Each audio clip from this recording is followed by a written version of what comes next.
Salut, salut! Et oui, Rebecca, toujours là pour le défi lecture de la Bible de l'aurore au crépuscule. Et oui, on lit la Bible du début à la fin, Genèse à l'Apocalypse, 10 minutes chaque jour. Rejoins-nous! Merci Seigneur parce que vraiment ce défi nous défie vraiment Seigneur et merci parce que chaque jour on est là au rendez-vous, on lit ta parole. Merci parce que tu nous parles personnellement à chacun et tu nous aides à comprendre les passages chaque jour au nom de Jésus. Amen. Allez, c'est parti. Deutéronome 13, verset 11. C'est à coup de pierre que tu le feras parce qu'il a cherché à te détourner de l'Éternel ton Dieu qui t'a fait sortir d'Égypte où tu étais esclave. Tout Israël l'apprendra et sera saisi de crainte et l'on ne recommencera pas à commettre un tel méfait au milieu de vous. Si vous entendez dire que dans l'une des villes que l'Éternel ton Dieu vous donne pour y habiter, des vauriens de votre propre peuple ont entraîné les habitants en disant « Allons rendre un culte à d'autres dieux que vous ne connaissez pas. » Vous ferez des recherches, vous mènerez une enquête approfondie en interrogeant les gens avec soin. Si la chose est vraie, s'il est établi qu'une telle abomination a été commise chez vous, vous ferez périr par l'épée tous les habitants de cette ville ainsi que le bétail. Vous la détruirez avec tout ce qu'elle contient pour la vouer à l'Éternel. Vous rassemblerez toutes ces richesses au milieu de la place et vous brûlerez entièrement la ville et tous ses biens pour l'Éternel votre Dieu. Elle restera pour toujours un monceau de ruines et ne sera plus jamais rebâtie. Vous ne mettrez la main sur rien de ce qui, voué à la malédiction, a été détruit afin que l'ardente colère de l'Éternel s'apaise. Il vous accordera sa compassion et vous fera grâce en vous rendant nombreux comme il l'a promis à vos ancêtres. Si vous l'écoutez pour obéir à tous ces commandements que je vous transmets aujourd'hui et pour faire ce qu'il considère juste. Deutéronome 14. Vous êtes les enfants de l'Éternel votre Dieu. Vous ne ferez donc pas d'incision sur le corps, ni de tonsure sur le front de votre tête. En effet, vous êtes un peuple saint pour l'Éternel, votre Dieu, et l'Éternel vous a choisi parmi tous les peuples répandus sur la surface de la terre pour que vous lui apparteniez comme un peuple précieux. Vous ne mangerez rien d'abominable. Voici les animaux que vous pourrez manger. Le bœuf, le mouton et la chèvre, le cerf, la gazelle et le daim, le bouquetin, le chevreuil, le mouflon, la chèvre sauvage et toute bête qui a les sabots fendus en deux et qui rumine. Mais vous ne mangerez pas celles qui ruminent seulement ou qui ont seulement les sabots fendus, comme le chameau, le lièvre et le daman, car bien qu'ils ruminent, ils n'ont pas le sabot fendu. Vous les tiendrez donc pour impurs. Le porc, lui, a le sabot fendu mais ne rumine pas. Vous le considérerez comme impur. Vous ne mangerez pas de sa viande et vous ne toucherez pas à son cadavre. Parmi les animaux aquatiques, vous pourrez manger tous ceux qui ont des nageoires et des écailles. Mais vous ne mangerez pas ceux qui n'ont pas de nageoires et d'écailles. Vous les considérerez comme impurs. Vous pourrez manger tout oiseau pur, mais voici une liste d'oiseaux que vous ne devez pas manger.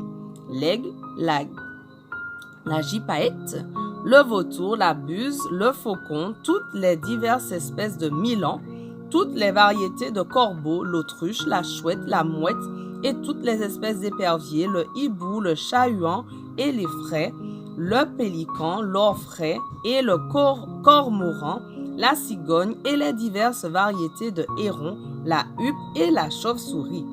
Vous considérerez comme impur tout insecte ailé et vous n'en mangerez pas. Vous pourrez cependant manger ce qui vole et qui est pur. Vous ne mangerez pas une bête. Vous pourrez la donner à l'immigré pour qu'il la mange ou la vendre à un étranger. Vous, en effet, vous êtes un peuple saint pour l'Éternel, votre Dieu. Vous ne ferez pas cuire un chevreau dans le lait de sa mère. Chaque année, vous prélèverez la dîme de tous les produits de vos champs. Vous mangerez devant l'Éternel, votre Dieu, au lieu qu'il aura choisi pour y établir sa présence, la dîme de votre blé, du vin nouveau et de l'huile, ainsi que les premiers-nés de vos troupeaux, de gros et de petits bétail. Ainsi, vous apprendrez à révérer l'Éternel, votre Dieu, tous les jours de votre vie. Lorsque l'Éternel t'aura comblé de bénédictions, si tu ne peux pas transporter ta dîme jusqu'à l'endroit que l'Éternel ton Dieu aura choisi pour y établir sa présence, parce qu'il sera trop loin de chez toi, tu vendras la dîme, tu prendras l'argent et tu te rendras au lieu que l'Éternel ton Dieu aura choisi. Là, tu achèteras avec l'argent tout ce qui te plaira. Des bœufs, des moutons ou chevreaux, vin ou autres boissons alcoolisées, bref, tout ce dont tu auras envie, et tu le consommeras là devant l'Éternel ton Dieu en te réjouissant avec ta famille. Vous n'oublierez pas de partager avec les Lévites qui habiteront dans vos villes, car ils n'ont pas reçu de part de patrimoine foncier comme vous.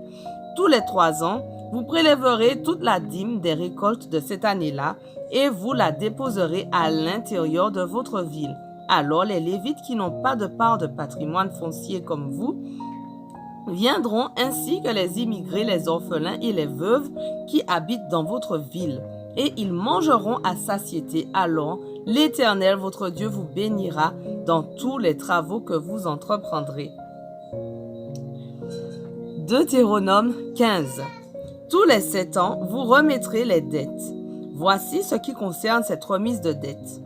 Lorsque l'année de la remise aura été proclamée en l'honneur de l'Éternel, tout créancier remettra la dette contractée envers lui par son prochain, qui est son compatriote, sans rien exiger de lui. Vous pourrez exiger des étrangers le remboursement de leurs dettes, mais vous annulerez les dettes de vos compatriotes envers vous. En fait, il ne doit pas y avoir de pauvres parmi vous, car l'Éternel, votre Dieu, veut vous combler de bénédictions dans le pays qu'il vous donne comme patrimoine foncier pour que vous en preniez possession, à condition toutefois que vous l'écoutiez pour obéir à tous les commandements que je vous transmets aujourd'hui et pour les appliquer, car l'Éternel, votre Dieu, vous bénira comme il vous l'a promis. Alors vous prêterez de l'argent à beaucoup de nations étrangères sans jamais avoir besoin d'emprunter. En effet, vous dominerez beaucoup de nations et aucune ne vous dominera. Si l'un de tes compatriotes tombe dans la pauvreté dans le pays que l'Éternel ton Dieu te donne, tu ne lui fermeras pas ton cœur et tu ne lui refuseras pas ton aide. Au contraire, tu lui ouvriras ta main toute grande et tu lui prêteras suffisamment selon ses besoins. Garde-toi bien de nourrir dans ton cœur des pensées mesquines et de te dire « C'est bientôt la 7e année, l'année de la remise des dettes, et pour cette raison, de regarder ton compatriote pauvre d'un mauvais œil sans rien lui donner. Car alors il se plaindrait de toi à l'Éternel et tu porterais la responsabilité d'une faute. Donne-lui généreusement et non pas à contre-cœur. Et pour cela, l'Éternel ton Dieu te bénira dans tout ce que tu feras et dans tout ce que tu entreprendras. En effet, il y aura toujours des nécessiteux dans le pays. C'est pourquoi je t'ordonne d'ouvrir toute grande ta main à ton compatriote, aux malheureux et aux pauvres dans ton pays. Si l'un de tes compatriotes hébreux, homme ou femme, se vend à toi comme esclave, il sera à ton service pendant 6 ans. La 7e année, tu lui rendras la liberté. Mais le jour de sa libération, tu ne le laisseras pas partir les mains vides. Tu lui donneras en présent une part de ce que l'Éternel t'aura accordé comme bénédiction, du petit bétail, du blé et du vin. Souvenez-vous que vous avez vous-même été esclaves en Égypte et que l'Éternel votre Dieu vous en a libéré. C'est pour cela que je vous donne aujourd'hui ce commandement. Il peut arriver que ton esclave te dise « Je ne veux pas te quitter » parce qu'il s'est attaché à toi et à ta famille et qu'il est heureux chez toi. Alors tu prendras un poinçon et tu lui perceras l'oreille en l'appuyant contre le battant de ta porte. Ainsi, il sera pour toujours ton serviteur. Tu agiras de même pour ta servante. Mais si tu dois rendre la liberté à un esclave, n'en sois pas contrarié, car après t'avoir servi pendant 6 ans, il t'a rapporté 2 fois plus qu'un ouvrier salarié. Rends-lui donc sa liberté, et l'Éternel ton Dieu te bénira dans tout ce que tu entreprendras. Voilà, notre passage du jour touche à sa fin, mais on continue dès demain. On ne lâche rien, on garde la motivation. Allez, sois bénis.